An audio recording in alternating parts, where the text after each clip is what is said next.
Olá, meus irmãos, Deus abençoe a todos. Estamos começando essa gravação, esse estudo. Estamos impedidos de estar na igreja devido ao vírus, que nosso país está enfrentando. De fato, é muito estranho de estar aqui, sentar perto dos irmãos para responder uma pergunta, para ouvir uma colocação, para sentir o calor. Mas a gente vai caminhando, com essa tecnologia, a gente vê aí no celular, vê em nossa televisão. Um lado bom também que você pode dar uma pausa para procurar o texto. Às vezes na igreja a gente fala de um livro, um capítulo, e você ainda está procurando. Aqui não, você na gravação dá uma paradinha, procura o texto para confirmar as verdades que a gente vai apresentar aqui, com a vontade de Deus. Meus irmãos, eu quero começar uma série, e essa série, ela vai ter como princípio uma pergunta que se faz na história da humanidade: quem eu sou? Quem eu sou? Para responder a essa pergunta, quem eu sou, Calvino, ele diz uma coisa interessante: só podemos saber quem nós somos se primeiro conhecermos quem Deus é. Não tem como a criatura definir quem é se não for olhar, estudar a mente do Criador. Então, diante disso, nós iremos começar essa série estudando o Criador, quem Ele é, conhecê-lo nas Escrituras.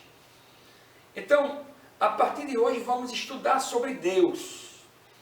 Então, duas coisas que precisamos e precisam ser ditas aqui nesse momento.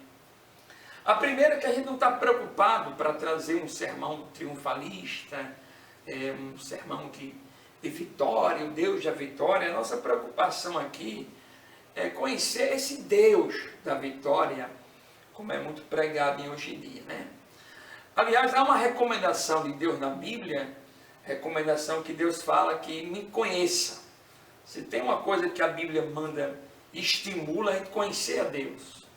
O próprio Senhor Jesus, ele disse em João, capítulo 17, verso 3, ele diz: e a vida eterna é esta, que te conheçam a ti mesmo, para o único Deus verdadeiro, e a Jesus Cristo, a quem enviaste. Então Jesus mesmo recomenda que a compreensão da vida eterna é conhecer a Deus. Esse é um princípio que todo discípulo de Cristo deve abraçar, conhecer a Deus.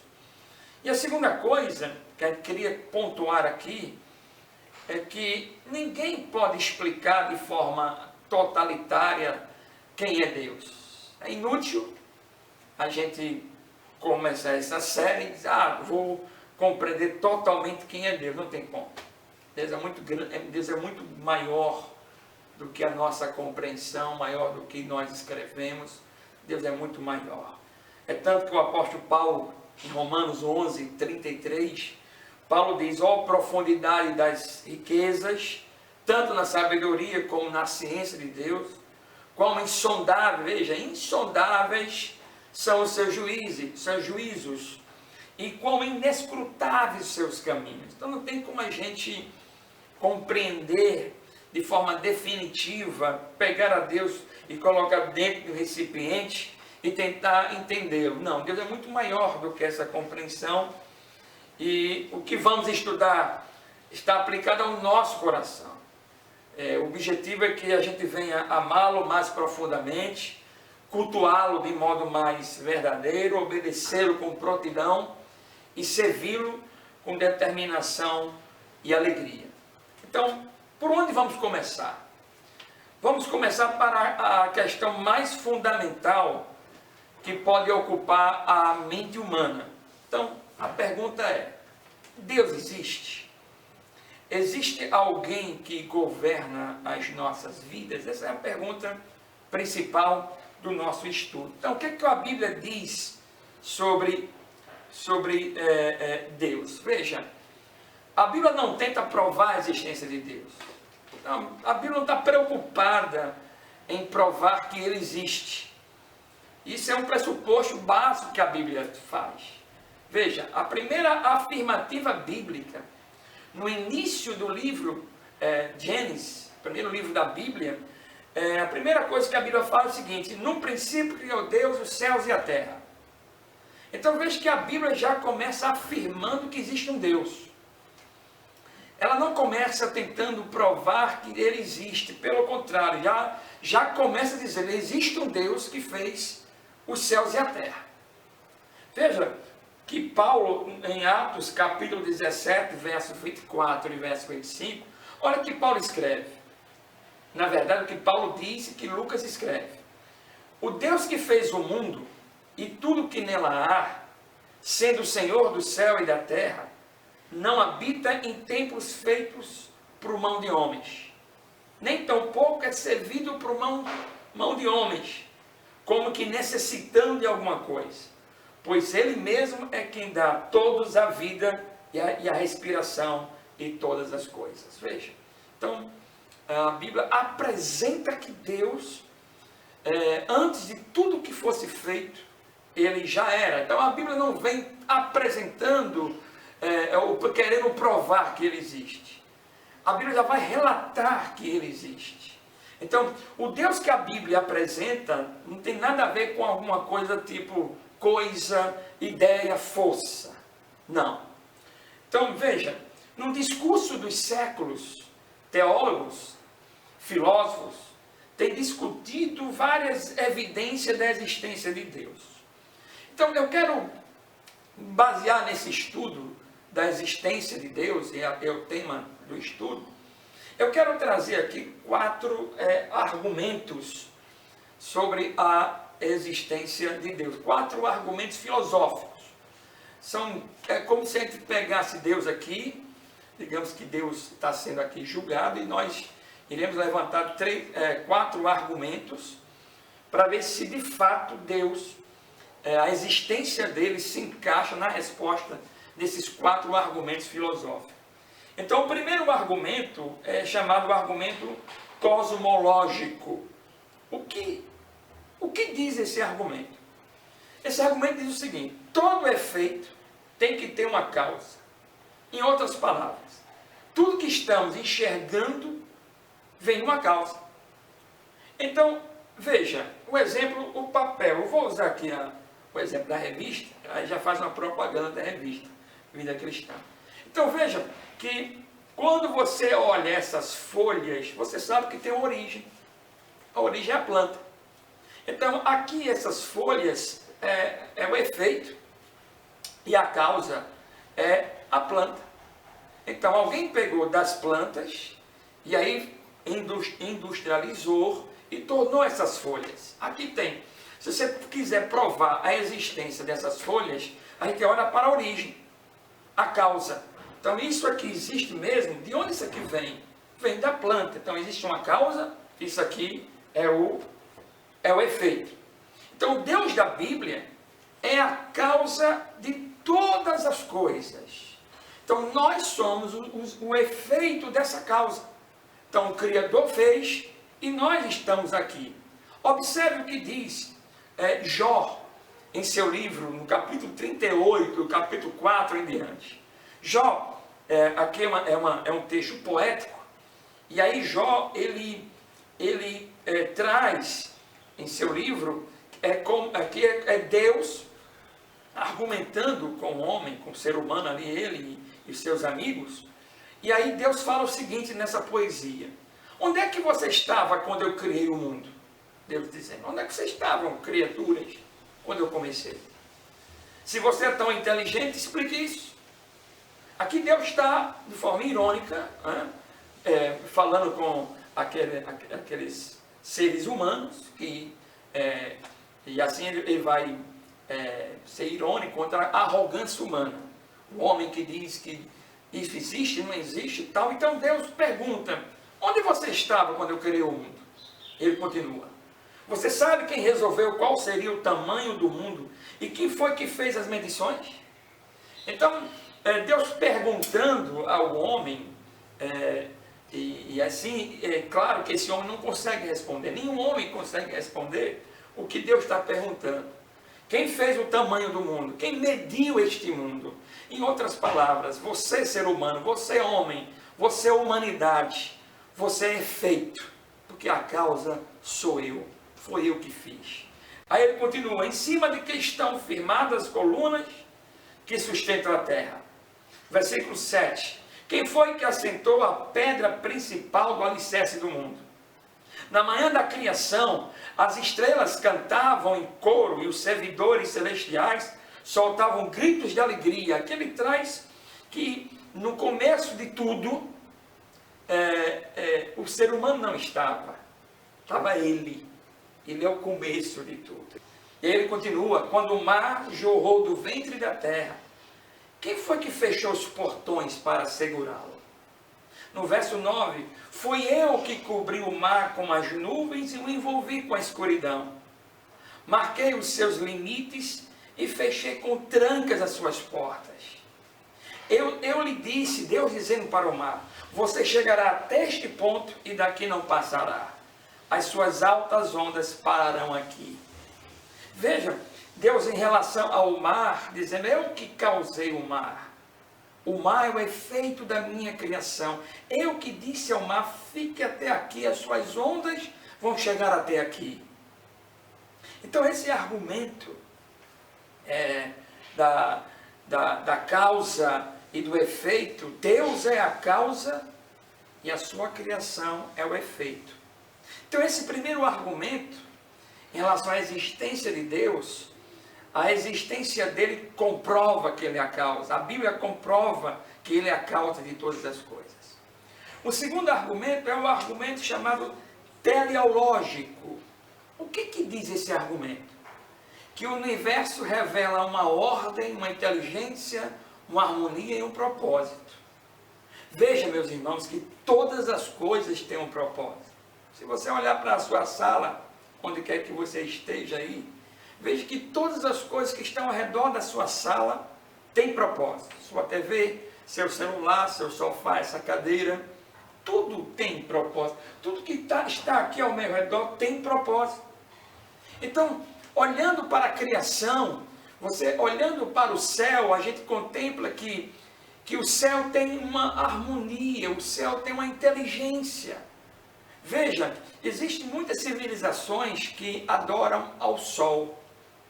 Mas veja que até o sol, ele segue a um caminho, a uma lógica, a um horário. É como se alguém, como não? Colocou ele, criou o sol e disse, você vai fazer isso. E o sol cumpre essa meta. Então veja, esse argumento teleológico leva a pensar sobre a existência de Deus, que esse universo, por ser inteligente, existe alguém que fez. E se você olhar para a Terra, as variedades das coisas que há na Terra, você também vai ver que a Terra, ela é inteligente. Se você jogar uma semente na Terra, ela vai germinar. Então isso aponta que alguém teve a ideia de fazer que essa semente germine. Se você olhar para você, olhar para nós, a gente vai ver que o nosso corpo, ele é altamente inteligente. Se você levar um arranhão, os glóbulos vão se juntar para que não saia mais sangue e daqui a pouco começa a cicatrizar. O nosso corpo tem uma inteligência. Quem foi que colocou essa inteligência em nosso corpo? O que a Bíblia diz sobre isso? Salmo 19, verso 1 diz, o céu anuncia a glória de Deus e nos mostra aquilo que suas mãos fizeram. A Bíblia diz que o céu está apontando para alguém que teve a ideia de criar essa extensão tão bela. Então o céu declara a glória de Deus e revela que houve uma mão ali. E um terceiro argumento é o que chamamos do argumento moral. Escute, o que é que diz esse argumento? Diz a respeito especialmente à consciência moral do ser humano.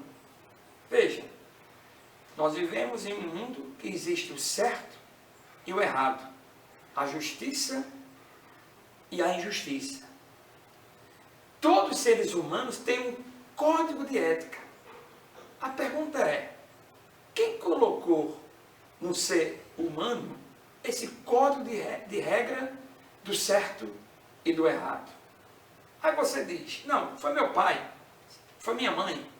Tá, mas quem foi que disse aos teus pais que existe o certo ou o errado? Ah, meus avós. E se a gente for continuar, não foi os pais dos meus avós, daqui a pouco iremos chegar na origem dos primeiros pais, do primeiro casal. Quem fez esse primeiro casal e colocou neles a regra do certo? E o que fizer ao contrário é o errado. Então esse argumento moral nos leva a pensar que existe alguém, existe um Deus que fez o ser humano sabendo o que é certo e sabendo o que é errado. Isso nos mostra que existe um legislador. Veja, se no mundo existe o certo, é prova que Deus existe. Se Deus não existisse, meus irmãos, não haveria o certo. Porque a gente ia viver de forma deliberada, roubar, para nós ia ser normal. Mas alguém colocou esse código na gente de identificar o que é certo, o que é errado. Veja um exemplo. Você vê um cachorro que é adestrado, que é ensinado. Se você encontrar um cachorro que é ensinado, adestrado por profissionais, você percebe. Você dá um comando e ele obedece. Você pede para ele sentar, ele senta. Você pede para ele levantar, ele se levanta. Você logo percebe aí. Onde foi a escola que esse cachorro aprendeu? Então veja, se eu olhar um cachorro que é ensinado, adestrado, e eu já identifico que ele passou por uma escola para aprender. Então, olhando para o ser humano, como é que o ser humano sabe o que é certo? Quem foi que ensinou ao ser humano? Veja, se nós sabemos o que é certo, é porque Deus, Ele nos fez. Deus é o legislador. Quer o homem creia nele ou não, o homem incrédulo que não crê em Deus, ele sabe o que é certo ou errado. Porque houve o legislador, houve o Deus que escreveu no ser humano o que é certo e o que é errado. E o quarto argumento, para que se prove a existência de Deus, está no consenso universal. O que significa isso? Veja, se a gente for para os quatro cantos dessa terra, nós vamos encontrar a religiosidade, que é um fenômeno universal. Qualquer lugar que você for, os homens estão buscando uma divindade. Então há uma religião em busca.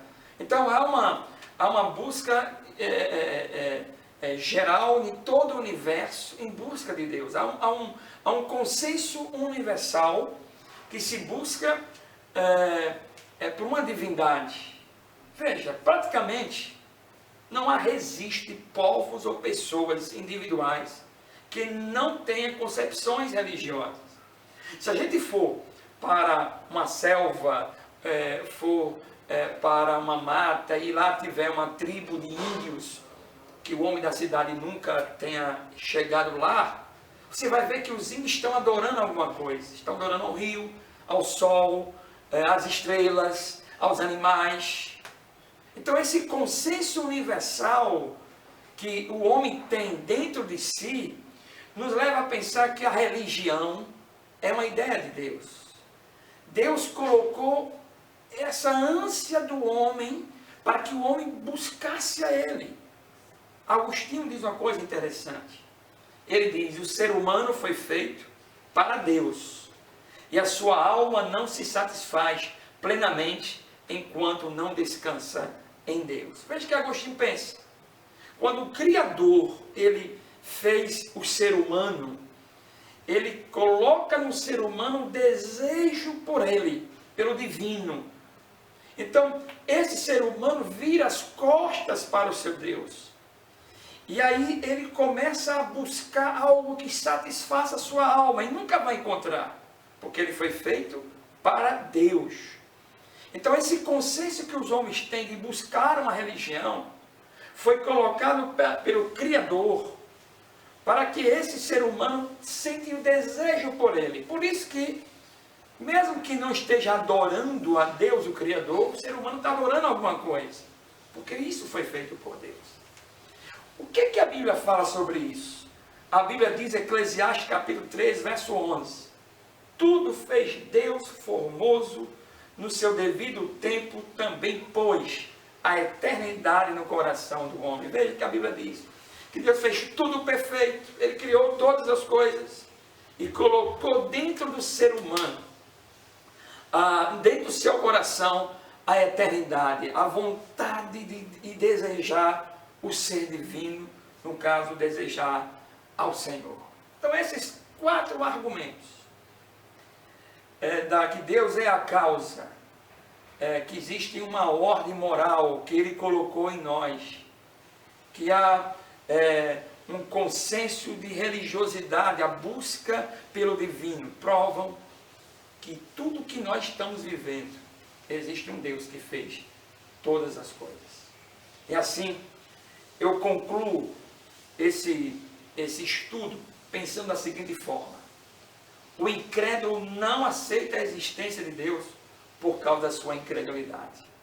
Apesar que Deus fez o homem vira as costas, e essa incredulidade o faz não enxergar. A natureza está falando para os homens, para as mulheres, existe um Deus Criador, existe uma harmonia, mas a gente não consegue enxergar.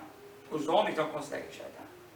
Então veja, a Bíblia diz que o Deus desse século, o diabo, cegou o entendimento das pessoas. Porque o Paulo mesmo diz que a própria natureza, somente a natureza já declara, já fala que Deus existe. Mas o Deus desse século engana. Agora veja, meus irmãos, e assim eu quero terminar. Um dia, a graça de Jesus olhou para você e para mim e tirou as nossas vendas. Agora nós entendemos a natureza quando aponta e declara a Deus, porque as vendas foram tiradas e nós agora enxergamos quem é Deus. E nós olhamos e respondemos a grande pergunta: quem é, se Deus existe? Nós declaramos que sim, porque nossas vendas foram tiradas. A Bíblia diz em Deuteronômio 29, 29, a Bíblia diz assim: as coisas encobertas pertencem ao Senhor nosso Deus, porém as reveladas nos pertencem a nós e aos nossos filhos para sempre, para que cumpramos todas as palavras dessa lei. Meus amados, pela graça do Senhor Jesus Cristo, Deus, Ele revelou, tirou essas vendas para que a gente pudesse enxergar quem Ele é. O nosso Deus, Ele é o Criador de todas as coisas, é a causa de todas as coisas, e nós somos suas criaturas. Que você possa adorar ao seu Deus. Foi para isso que você foi criado. Que Deus nos abençoe. E até a próxima, se Deus quiser.